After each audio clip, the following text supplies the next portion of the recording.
Buenas tardes. Muchas gracias. Hoy estoy acá para decirles que Occidente está en peligro.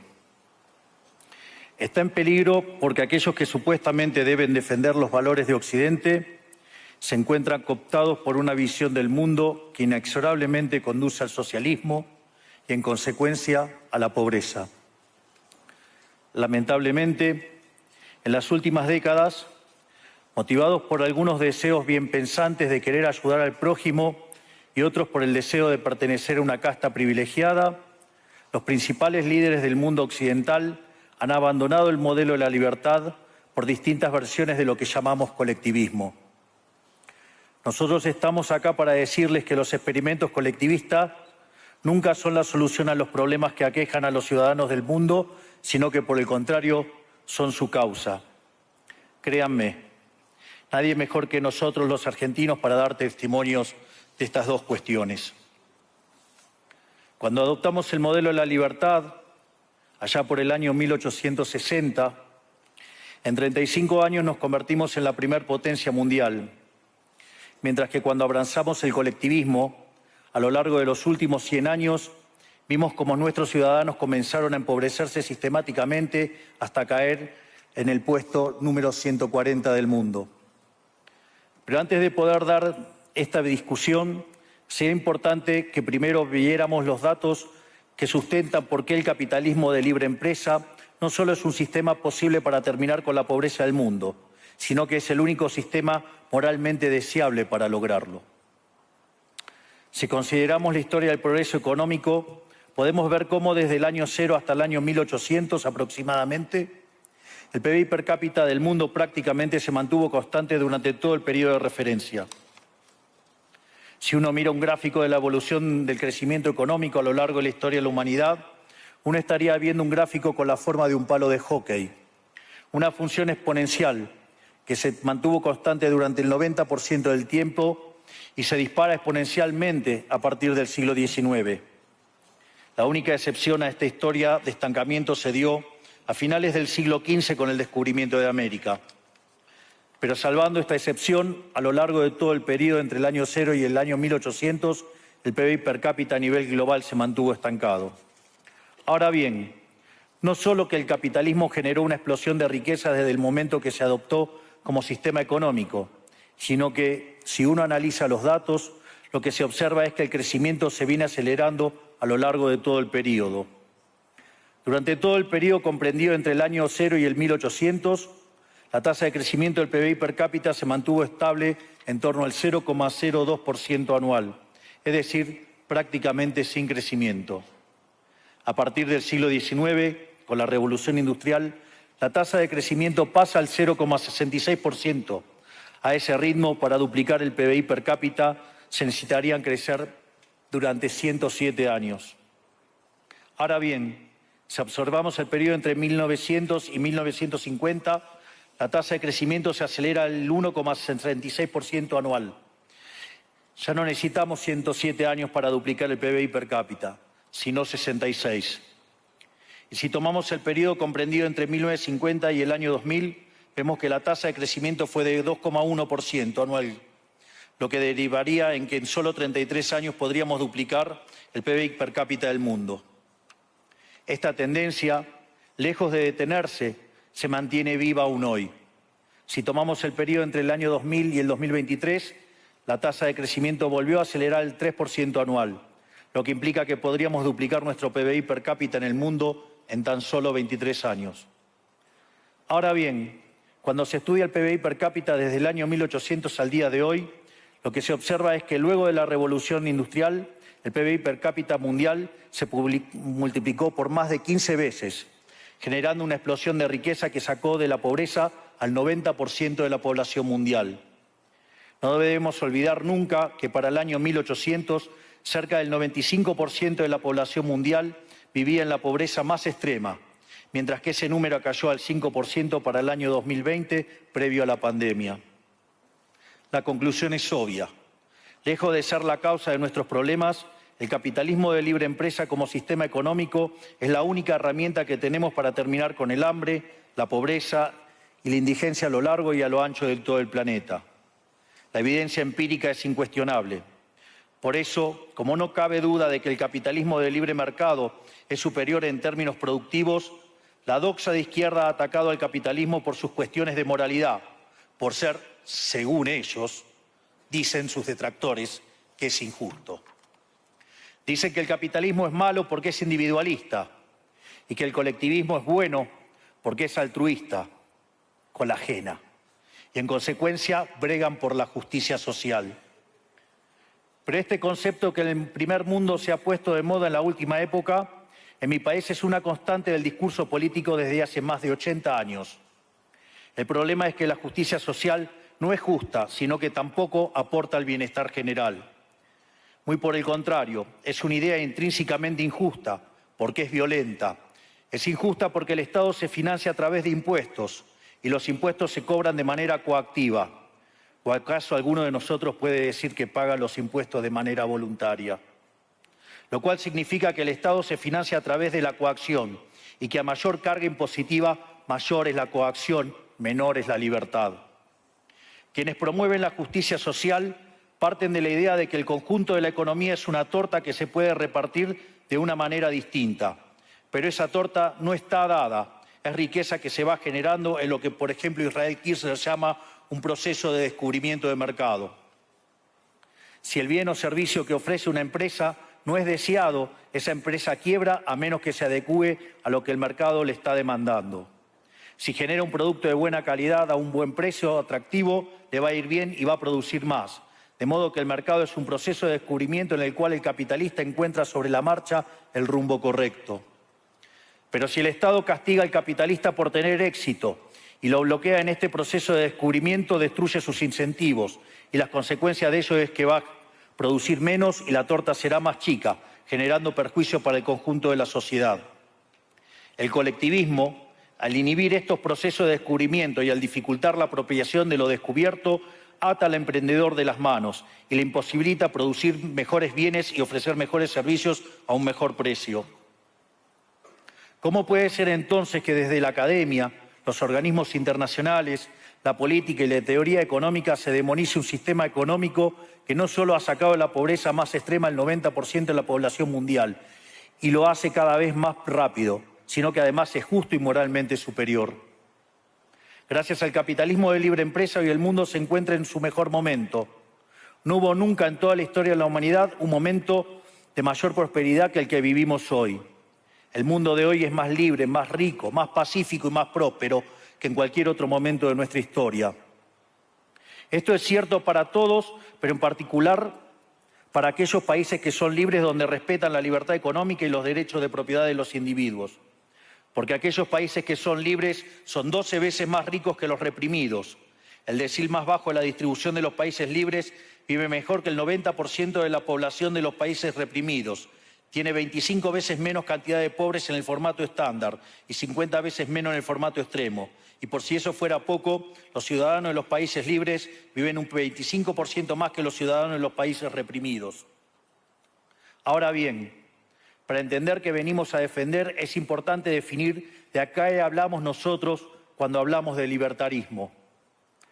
Para definirlo, retomo las palabras del máximo prócer de las ideas de la libertad de Argentina, el profesor Alberto Venegas Lynch, dijo que dice: el libertarismo es el respeto irrestricto del proyecto de vida del prójimo, basado en el principio de no agresión y en defensa del derecho a la vida, a la libertad y a la propiedad, cuyas instituciones fundamentales son la propiedad privada, los mercados libres de intervención estatal, la libre competencia, la división del trabajo y la cooperación social, donde solo se puede ser exitoso sirviendo al prójimo con bienes de mejor calidad a un mejor precio. Dicho de otro modo, el capitalista, el empresario exitoso, es un benefactor social que, lejos de apropiarse de la riqueza ajena, contribuye al bienestar general. En definitiva, un empresario exitoso es un héroe. Este es el modelo que nosotros estamos proponiendo para la Argentina del futuro. Un modelo basado en los principios fundamentales del libertarismo: la defensa de la vida, de la libertad y de la propiedad. Ahora bien, Si el capitalismo de libre empresa y la libertad económica han sido herramientas extraordinarias para terminar con la pobreza en el mundo, y nos encontramos hoy en el mejor momento de la historia de la humanidad, vale la pena preguntarse ¿por qué digo entonces que Occidente está en peligro? Digo que Occidente está en peligro justamente porque en aquellos países que deberíamos defender los valores del libre mercado, la propiedad privada y las demás instituciones del libertarismo, sectores del establishment político y económico, algunos por errores en su marco teórico y otros por ambición de poder, están socavando los fundamentos del libertarismo, abriéndole las puertas al socialismo y condenándonos potencialmente a la pobreza, a la miseria y el estancamiento. Porque nunca debe olvidarse que el socialismo es siempre y en todo lugar un fenómeno empobrecedor, que fracasó en todos los países que se intentó. Fue un fracaso en lo económico, fue un fracaso en lo social, fue un fracaso en lo cultural y además asesinó a más de 100 millones de seres humanos.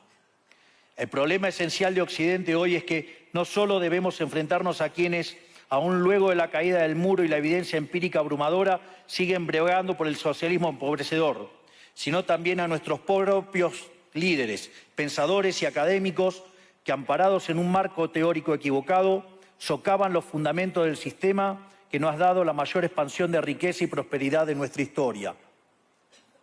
El marco teórico al que me refiero es el de la teoría económica neoclásica, que diseña un instrumental que, sin quererlo, termina haciendo funcional la intromisión del Estado, el socialismo y la degradación de la sociedad.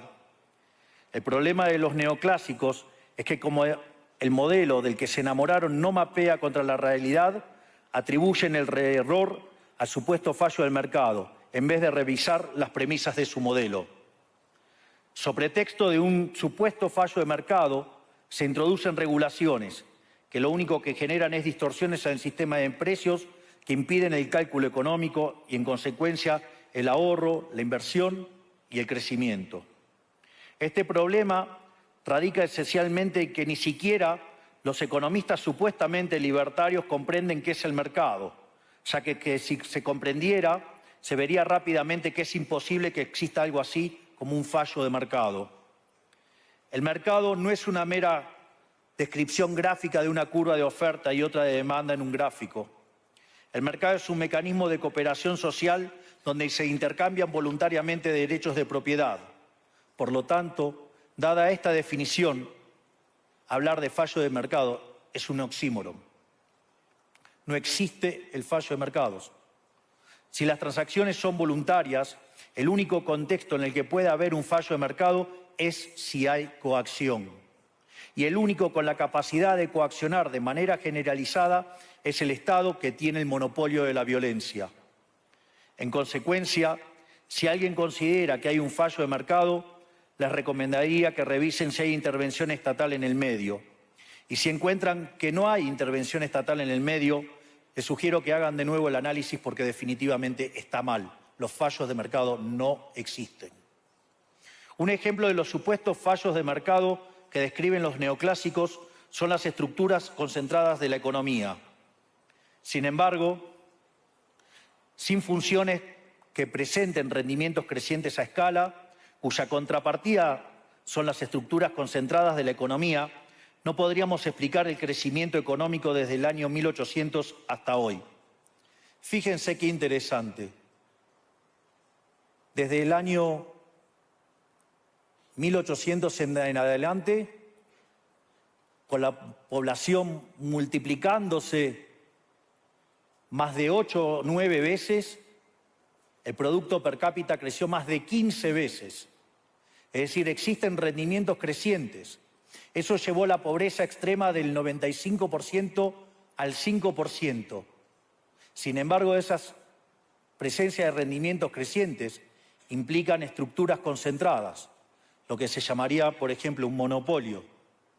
¿Cómo puede ser que algo que haya generado tanto bienestar para la teoría neoclásica, eso es un fallo de mercado? Economistas neoclásicos, salgan de la caja. Cuando el modelo falla, no hay que enojarse con la realidad, hay que enojarse con el modelo y cambiarlo. El dilema que enfrenta el modelo neoclásico es que dicen querer perfeccionar el funcionamiento del mercado atacando lo que ellos consideran fallos, pero al hacerlo no solo abren las puertas del socialismo, sino que atentan contra el crecimiento económico. Ejemplo, regular monopolios, destruirle las ganancias y destrozar los rendimientos crecientes, automáticamente destruiría el crecimiento económico. Dicho de otro modo, cada vez que ustedes quieran hacer una corrección de un supuesto fallo de mercado, inexorablemente, por desconocer lo que es el mercado o por haberse enamorado de un modelo fallido, están abriendo las puertas al socialismo y están condenando a la gente a la pobreza. Sin embargo, frente a la demostración teórica de que la intervención del Estado es perjudicial, la evidencia empírica de que fracasó porque no podía ser de otra manera, la solución que propondrán los colectivistas no es mayor libertad, sino es que es mayor regulación, generando una espiral descendente de regulaciones hasta que todos seamos más pobres y a la vida de todos nosotros dependa de un burócrata sentado en una oficina de lujo. Dado el estrepitoso fracaso de los modelos colectivistas y los innegables avances del mundo libre, los socialistas se vieron forzados a cambiar su agenda. Dejaron atrás la lucha de clases basada en el sistema económico para reemplazarla por otros supuestos conflictos sociales igual de nocivos para la vida en comunidad y para el crecimiento económico. La primera de estas nuevas batallas fue la pelea ridícula y antinatural entre el hombre y la mujer. El libertarismo ya establece la igualdad entre los sexos. La piedra fundacional de nuestro credo dice que todos los hombres somos creados iguales, que todos tenemos los mismos derechos inalienables otorgados por el Creador, entre los que se encuentran la vida, la libertad y la propiedad. En lo único que devino esta agenda del feminismo radical es en mayor intervención del Estado para entorpecer el proceso económico, darle trabajo a burócratas que no le aportaron nada a la sociedad, sea en formato de ministerios de la mujer o organismos internacionales dedicados a promover esta agenda. Otro de los conflictos que los socialistas plantean es del hombre contra la naturaleza. Sostienen que los seres humanos dañamos el planeta y que debe ser protegido a toda costa, incluso llegando a abogar por mecanismos de control poblacional o en la agenda sangrienta del aborto. Lamentablemente, estas ideas nocivas han pregnado fuertemente en nuestra sociedad. Los neomarxistas han sabido cooptar el sentido común de Occidente. Lograron esto gracias a la apropiación de los medios de comunicación, de la cultura, de las universidades y sí, también de los organismos internacionales. Este último caso es el más grave tal vez, porque se trata de instituciones que tienen enorme influencia en las decisiones políticas y económicas de los países que integran esos organismos multilaterales.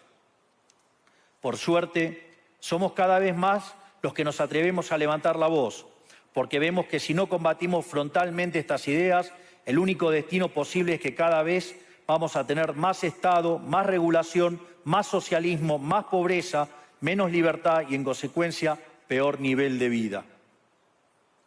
Occidente, lamentablemente, ya comenzó a transitar este camino. Sé que a muchos les puede sonar ridículo plantear que Occidente se ha volcado al socialismo, pero solo es ridículo en la medida que uno se restringe a la definición económica tradicional del socialismo, que establece que es un sistema económico donde el Estado es el dueño de los medios de producción. Esta definición debería ser, desde mi punto de vista, actualizada a las circunstancias presentes. Hoy los Estados no necesitan controlar directamente los medios de producción para controlar cada aspecto de la vida de los individuos. Con herramientas como la emisión monetaria, el endeudamiento, los subsidios, el control de la tasa de interés, los controles de precios y las regulaciones para corregir los supuestos fallos de mercado, pueden controlar los destinos de millones de seres humanos. Así es como llegamos al punto en el que, con distintos nombres o formas, buenas partes de las ofertas políticas generalmente aceptadas en la mayoría de los países de Occidente son variantes colectivistas. Ya sea que se declamen abiertamente comunistas, fascistas, nazis, socialistas, socialdemócratas, nacionalsocialistas, demócratas cristianos, keynesianos, neokeynesianos, progresistas, populistas, nacionalistas o globalistas. En el fondo, no hay diferencias sustantivas.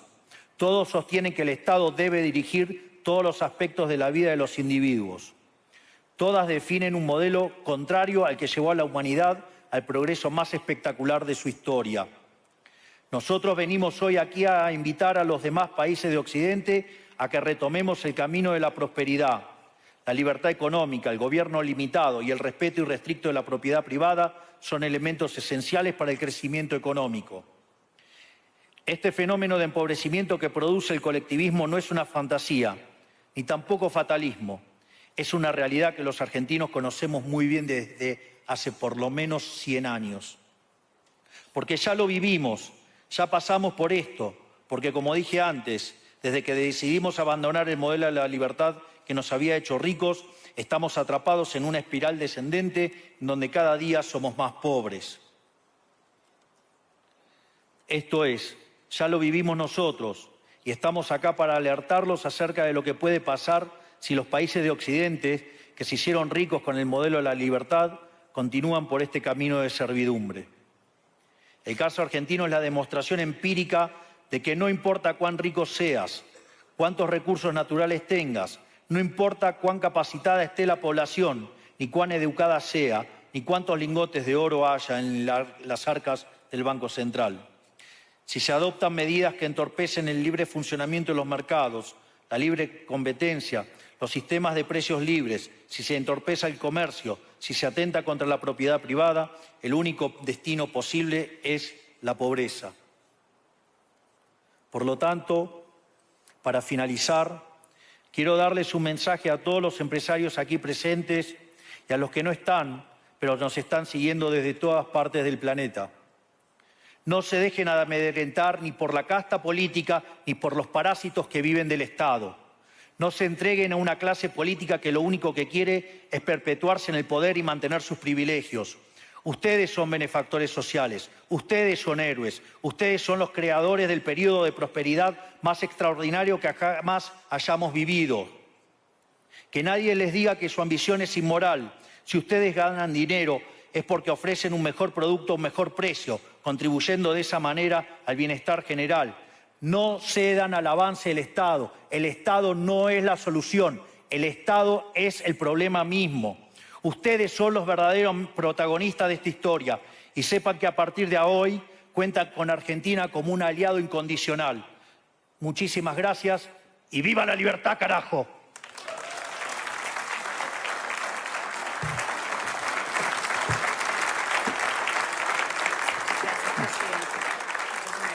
Gracias. Vamos a ir por la derecha también. Vamos a pasar. Fantástico. Gracias.